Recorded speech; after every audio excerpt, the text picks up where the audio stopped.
In a moment that stunned everyone, Prime Minister Keir Starmer stood in Parliament and made a totally unexpected move, a sudden U-turn on plans to cut winter fuel payments. A policy that had sparked public outrage for weeks, reversed in a single sentence.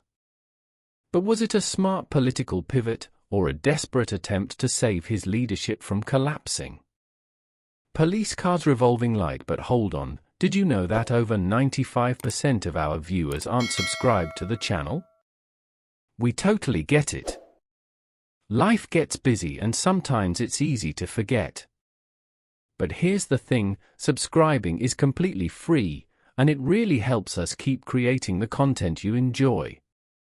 So why not hit that subscribe button and join our community? It only takes a second, but it makes a world of difference to us. Thank you for your support.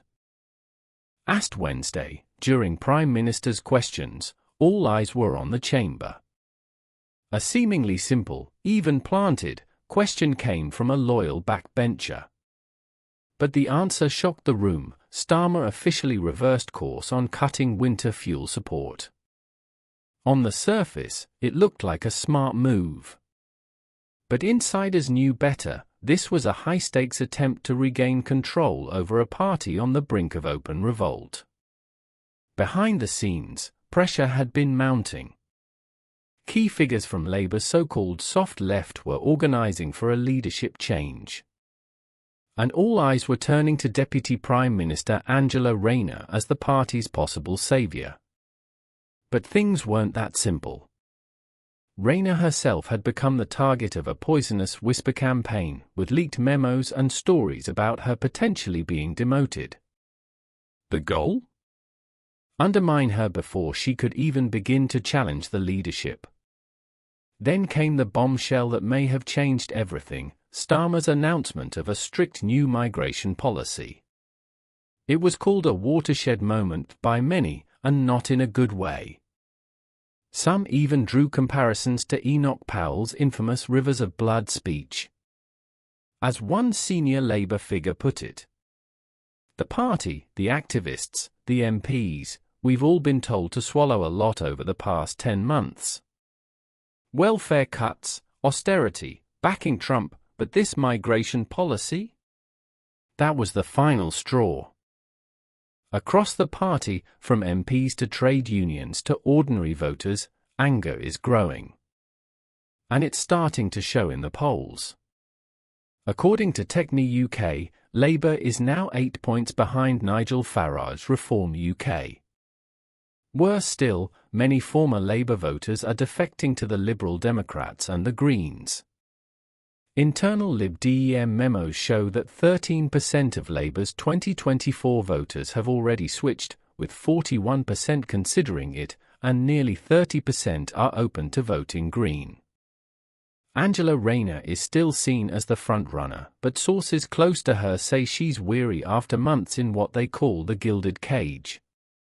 She's been advised to distance herself from Starmer's team, particularly from his Chief of Staff, Morgan McSweeney.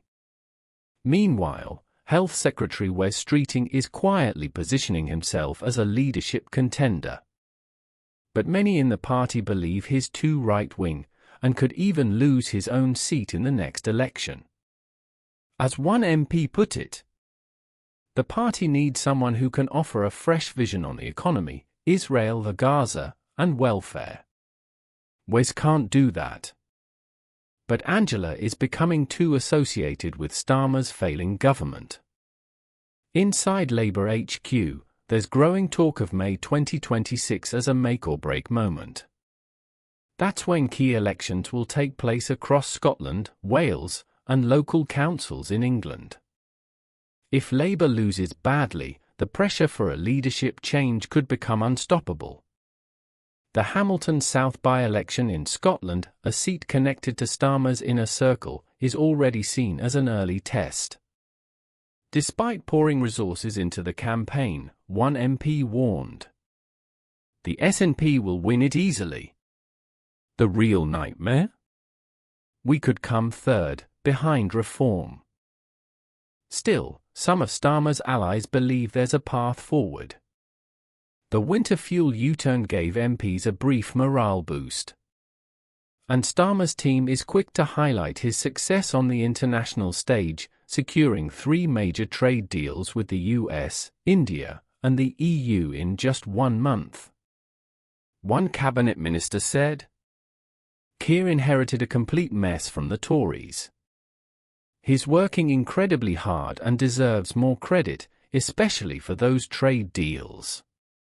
Even a former advisor to Tony Blair added, "He's doing brilliantly internationally, but failing miserably at home. If he can fix the domestic agenda, he might still succeed." So, can Keir Starmer turn things around before time runs out? Is Angela Rayner truly ready to lead, or will the party collapse under its own contradictions? And can Labour defeat the rising tide of populism before it's too late? We'll be following it all, right here. Bullseye, don't forget to like, subscribe, and let us know in the comments.